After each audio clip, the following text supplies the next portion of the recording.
Welcome to UpWell The Podcast. I'm Sarah, and this is my beautiful co-host, Katie. As fellow female entrepreneurs turned friends and now business partners, we are so happy you're here. With every episode, it is our sole purpose to share authentic conversations to inspire your personal level up. Take our curiosity, add your best intentions, and flow with us in the UpWell. Hey everybody, welcome back to another episode of UpWell The Podcast. I'm Sarah, this is Katie, and we are happy you're here. Welcome. And Katie looks good today. I got my glasses on. I love it. You look beautiful. Got my little glasses on. Parted my hair in a different way. I'm not a middle parter usually. Well, it looks good. I feel like it's getting a little longer since you cut it, so I'm digging it. Yeah, I am too. And it's, curling it a little bit different, trying out some new things, just because doing what makes me feel good. I love that. Mm-hmm. And that is actually the topic of our conversation today, so that's an easy segue for me. Today, we're talking self-confidence. I think it's something that a lot of women, and in particular, struggle with. Not saying that men couldn't struggle with those things too, but I think it's definitely a cultural. Men might struggle more. Yeah, we're just women, so we aren't privy to it. But I think men might actually struggle more. For sure, and I think it's probably just less societally acceptable for them maybe to discuss it or talk about. To be open about it. Yeah, mm-hmm. Yeah. So I think it's a good thing that women are fairly confident talking about confidence or their lack thereof. But I think it's going to be a good conversation today because we'll be able to just really dive into what self-confidence is, where it comes from, how you can expand yours, and the difference between arrogance and self-confidence, and just all the questions that we have around, feeling our best. Yeah, and I think one of the biggest things, or one of the biggest, in my eyes, misconceptions is that in order to, like the phrase, if you look good, you feel good, and I would encourage people to flip the script on that. Like, if you feel good, you look good. Yeah, it's like an inner glow. You exude confidence, and that's what makes you appealing, really, to others, Yeah, because I think ultimately it'll end up giving you such a unique, such a unique energy about you when you feel good internally, and the external just comes with it. Yeah, I will say there's something about the quote, look good, feel good. It's almost like directly paralleled to the saying, fake it till you make it. Mm-hmm. Those days when you're just like, man, I'm not feeling my most confident self, like whether that's the way you look, or maybe you slept like crap, or maybe you're in a bad mood. But there is something, I think, for women maybe more so than men, that you can like throw some makeup on and do your hair, and you're like, okay, it's a fake it till you make it moment, but maybe I feel a little bit more confident than I did when I woke up. Right. So in your personal opinion, like, what is self-confidence? What is your personal definition of confidence? Owning who you truly are at heart and instinctually, and I like owning and understanding and not really giving a shit about keeping up with the Joneses or a Kardashian or a Jenner or a whoever, like just owning who you are and being proud of that, knowing that you are living your truest self in your truest life, and that you're happy with that, and you're happy with the decisions you're making in life. Yeah, definitely. And I think it's such an internal thing, and like you said, it can be a comparison or an external thing that we're seeking. I think so many people think that confidence comes when when they look like so-and-so, or when they accomplish this, or when they achieve this, or have this amount of money, or, all these things, that it's like this outcome-based feeling, when really, like you said, it really starts within. It starts when you really know who you are and you live in alignment with those values that you've created for yourself. Anytime you're chasing something external, that external factor at any given moment can completely change. Yeah. And so then if you're basing who you are, what you look like on somebody else, and they change how they look, all of a sudden then you may have felt, oh, I'm almost there, then that person changes how they look, and you're like, well, now I hate how I look. And that is, to me, kind of a twisted way to live. Like, who are you? Yeah. Like, who are you at your core? Like, why aren't you being that person? Yeah, I love that whole view of it, because it really is, when you put that back on yourself and learning, who you truly are and living in alignment with that, I think that's so important, because then you really start to feel more confident in yourself because you truly understand and know yourself. Yeah, and that takes some work, but it also takes the awareness to have this kind of like the disconnect between, you may see something that you like about somebody, like, oh, their hair's brown now. Okay, well, maybe I would like my hair to be brown, but it doesn't have to be the same shade. It doesn't have to be the same style. It doesn't have to be the same length. Like, make it your own. You can use people as inspiration, yeah, but you don't necessarily have to use them as the end all be all of what it is that you're trying to get out of life. Yeah, I think you have to ask yourself, is this a comparison? Am I comparing, or am I being inspired? And I think that's a personal, a good discernment to try to decide, where your intentions are lying. Yeah, and that's, again, that takes some work, and that takes a lot of self-awareness to know where that line is. Self-awareness is key to a lot of things, really. I think self-awareness is key to everything. Everything, yep. It's definitely key to everything. I agree. And that kind of shifts in the direction I wanted to go with this conversation, because my definition of self-confidence is a little bit different, just because of what I do for a living and the way that I explain it with a lot of my clients that are trying to make positive changes in their life, whether that's health and wellness or the other.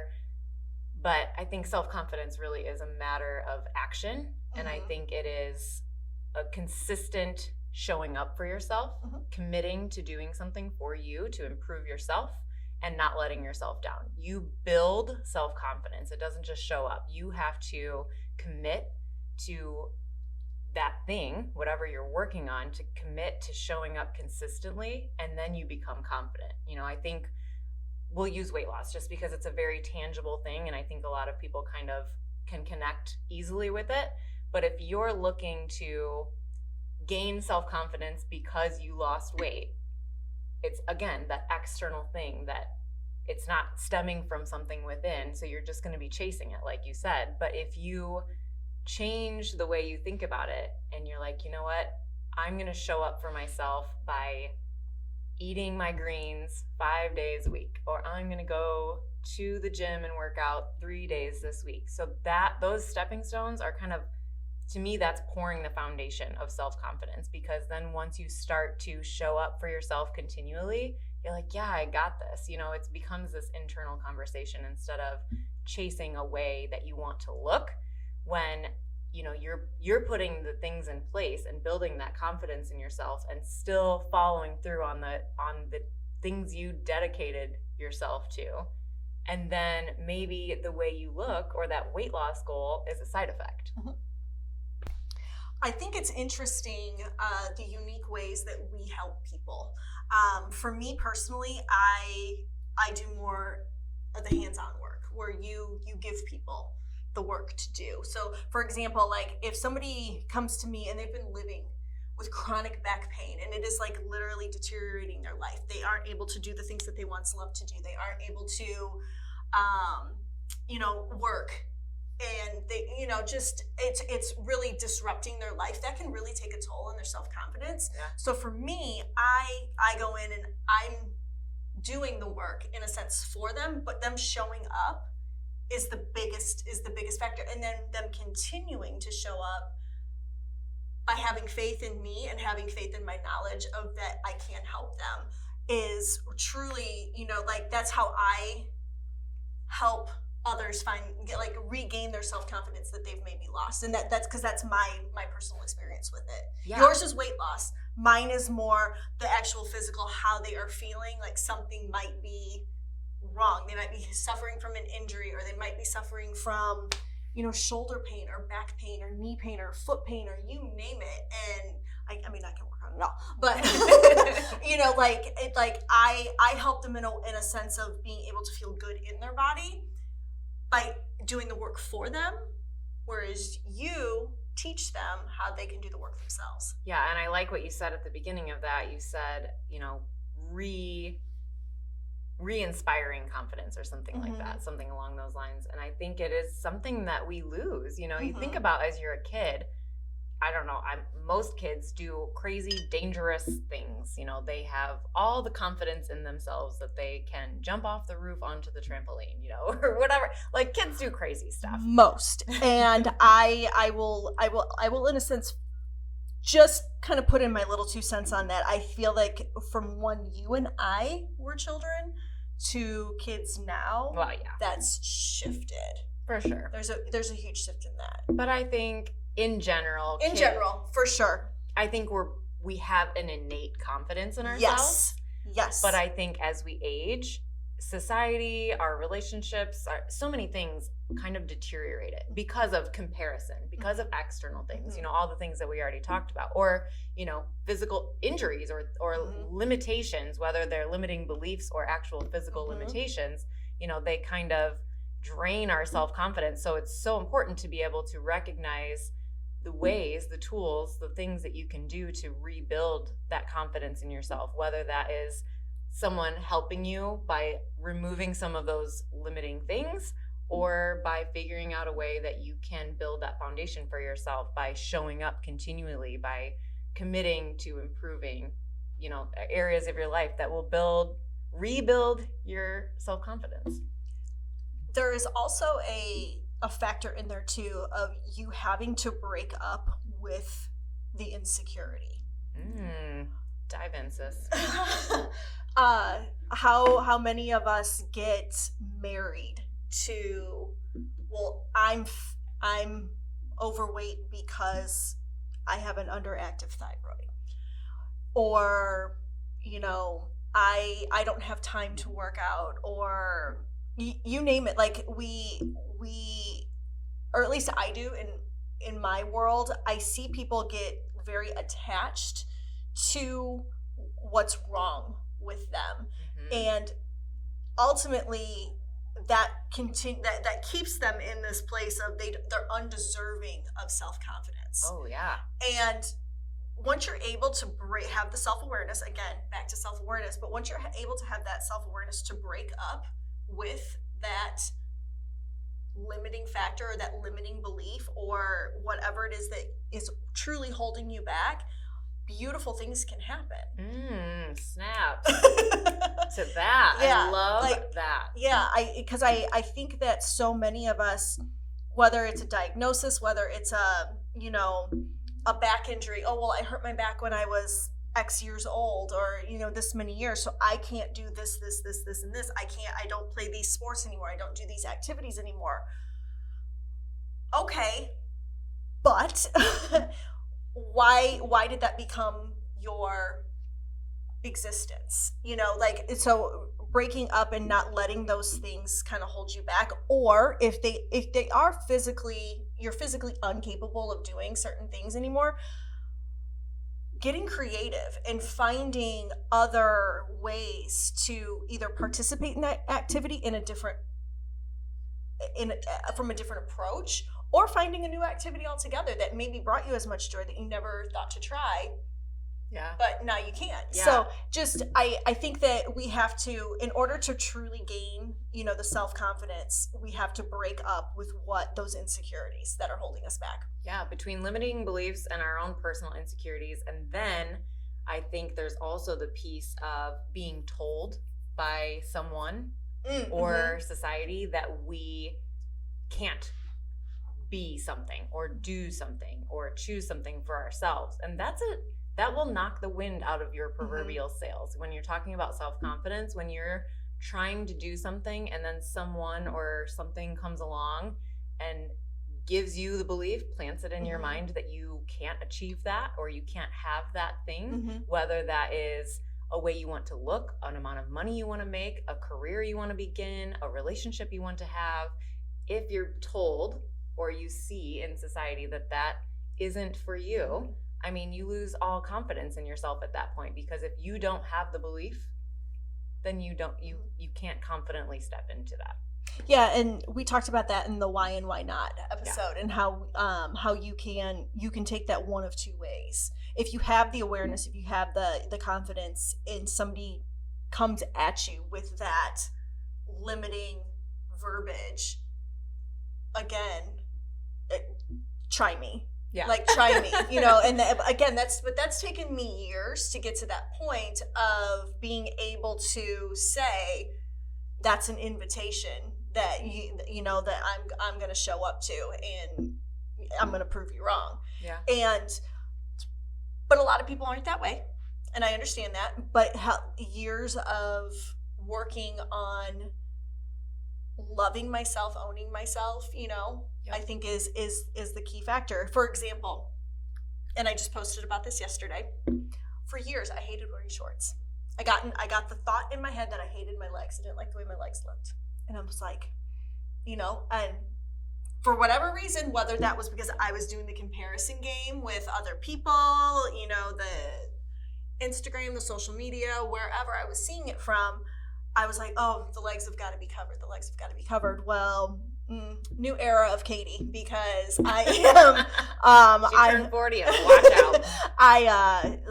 I've worn shorts many, many times already, and it's not even full-fledged summer yet, and I'm like, no, there's no reason I can't wear these. There's nothing wrong with my legs. Yeah, going back to the beliefs we hold about ourselves, or the way society has painted the picture that our legs need to look, or we need to feel in shorts, or whatever. It's so crazy how that can control so much of our choices and the way we feel about ourselves and the way we show up. Because honestly, I like to walk. Walking is one of my absolute favorite activities, and when I have a pair of shorts on, I don't like being hot. And I think we've talked about this in our other episodes as well. I don't like being hot. So as the temperature increases and I'm in clothes that are going to make me too warm, then it discourages me from walking. So I'm like, no, wear the shorts. You're comfortable temperature-wise in the shorts. Wear the frickin' shorts. Go on your walk. You're going to walk further. You're going to feel better for walking, having that, feeling productive from doing the movement and doing an activity that you absolutely love. So just wear the damn shorts. Yep. 100%. I love that. And I think so many people can relate to that, especially this time of year, because I know we're talking about self-confidence in all sorts of manners, but I think especially going back to the beginning, men and women, but it's very prevalent in our society, probably because of social media, because of all the ways we can compare ourselves to other people, the way we look, what we own, what we have when we travel, all these things. It's so easy to not feel confident in yourself, the way you feel about yourself, the way you appear. I think it's just so important to just show up as you. You're uniquely you, and that is your greatest gift, is that nobody else gets to be you. 100%. So I love that. And there was something we were talking about before. I sound like Dr. Seuss. I know. She's a rhyming. We were talking before we started rolling, because Katie had a good point, and I wanted to dive into that too. But kind of the difference between confidence and cockiness, or self-confidence versus arrogance. So I just want your thoughts on where that line is drawn and what those two things look like. I think that I think they're the same thing. I think it's just a different approach. I think overly arrogant and overly confident people are deeply insecure with something about themselves that they put on the front of having to act superior to others, to whether that is if they do have more money than somebody else. Well, if I hang out with people who have less money than me, what are the people that have more money than me going to think about the fact that I'm hanging out with people who have less money than me? That's just a very random example, but I think it's a front, and I think it is also, it is a way to, because self-confidence and arrogance, I think there is a fine line. Yeah. There is a fine line between the two, but I think when you're crossing over to the arrogance side, you're doing it from a place of wanting to create negative energy or negative feelings from somebody else. You're wanting somebody to be jealous of you. You're wanting somebody to be envious of you. You're wanting somebody to feel like you are superior because of the fact that you are probably in a sense having your own imaginary group of people, like, well, these people will like me because all of these other people think this of me. Yeah. So I think too it stems from wanting things for the wrong reasons. yes. I think self-confidence, truly being confident, exuding confidence in yourself is a prideful thing, is a good thing, because you built it, you created it, you worked for it, you probably had to commit and accomplish something to feel that confidence in yourself for the most part. I think if you are coming from a place of cockiness or arrogance or better than because of something, whether that's the way you look or the amount of money you have, the friend circle that you have, whatever that looks like, I think if it's being approached from that direction, I think it's because you're in a lack mentality too. You just think, I don't know, like you need more to feel that confidence in yourself, or you're missing something internally. We're very much a more society. Oh, 100%. Whole other episode. Yeah. We cannot get enough, and we can't get it fast enough. Yeah. But I think, bam, that is key right there. Self-confidence is knowing what enough is. Yeah. Oh, yeah. Self-confidence is knowing what enough is, and being completely, utterly, 100% content with where you are, who you are right here and right now. Because really, that is the only moment that exists. Yeah. That's a whole episode too, but yeah. So. Yeah, I love that. All right, Katie, tell me what makes you feel most confident. A good night of sleep. That's always a good one. A good night of sleep. Sunshine. Moving my body. Being productive. Not getting sucked into the synthetic dopamine cycle. So really natural dopamine hits really make me feel confident. Just ignoring the little dude on my shoulder that's constantly saying, "Oh, that doesn't look good. Oh, that gray hair's showing. Oh, you look fat in that shirt." Oh, ignoring that, and finding the good in what you're wearing or how your hair looks,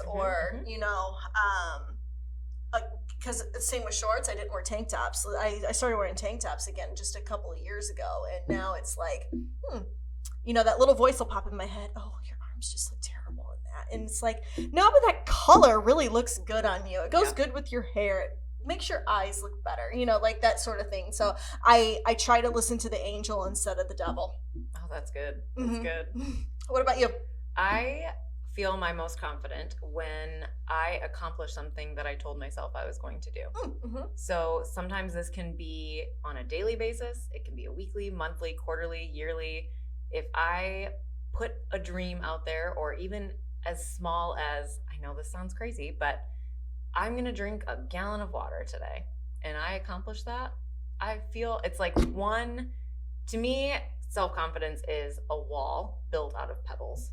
Oh, I like that. Or a path built out of pebbles, we'll say, because I feel like instead of building a wall, you're going forward. But it's like each little thing that you set out to do and you follow through and you accomplish it, there's a stone in your path. Like you're building your self-confidence path forward based on each time that you do something and accomplish it and finalize it and finish and follow through something that you told yourself you were going to do. So I feel my most confident after I work out, especially on the days I didn't want to. People think I'm a personal trainer and they're like, oh, she just loves working out. She just wants to do it all day, every day. Well, no, I'm a human. I do enjoy it because I know how good I feel physically afterward and the amount of self-confidence I'm going to gain from the experience of showing up for myself. But there's a lot of days I don't want to do some things, and sometimes that has to do with our business, and all sorts of things. We're doing things that aren't comfortable, that aren't easy, that aren't simple all the time, and we do it anyway. And I think doing that on a repeated basis, man, baby, you feel confident, you feel good after you tell yourself I'm going to do this, and then you do it. A recent really just real confident moment after we recorded episode 1. Oh, 100%. That was a huge moment for me, and I'm sure it was for you as well. This show has been such a dream of mine for many, many, many, many years. And then because we've started some other projects that haven't kind of panned out, but when we got together with this one and we made it happen, and here we are, nearly 20 episodes in, and we're rocking and rolling. And this show is probably one of my biggest things that has confidence boost. It's been a huge confidence boost for me, for sure. Yeah, and I think again it goes back to that analogy. It's like each week we show up and we record an episode, and it might not look like it, but we're figuring this out as we go. Yeah, you guys, we're not experts. We don't have a production crew. We don't have editors. I edit them. Yeah. Katie is the behind the scenes girl. She does all the behind the scenes all the work. So it's like, and we are learning as we go. We don't know how to do these things. We're figuring it out. And to me, that is like, it's not even just putting the episode out that is building confidence in us. It's the fact that we are doing challenging things. We're doing things we've never done, and we're doing them afraid and showing up and doing it anyway. And then when we're able to figure something out, it's like, hell it's yeah. like, yes, I did this. I remember the first time I edited an episode with the new software, and I was like, I did it. Oh my God, I did it. Never having used that software a single day in my life. Thank you, YouTube, and all of the little tutorials that I watched. But still, I figured it out, And so knowing that I could teach myself something new that people do for a career, and I've been able to learn bits and pieces of it, and I'm learning more about it every single episode that we do. Yep. And I mean, obviously that's just our example of self-confidence, but we challenge you to think about something in your life, that you have a limiting belief around, or you have been too afraid to challenge yourself to do, whether that again is fitness or weight loss or some sort of entrepreneurial endeavor, all these things. Going back to our why and why not episode, why not?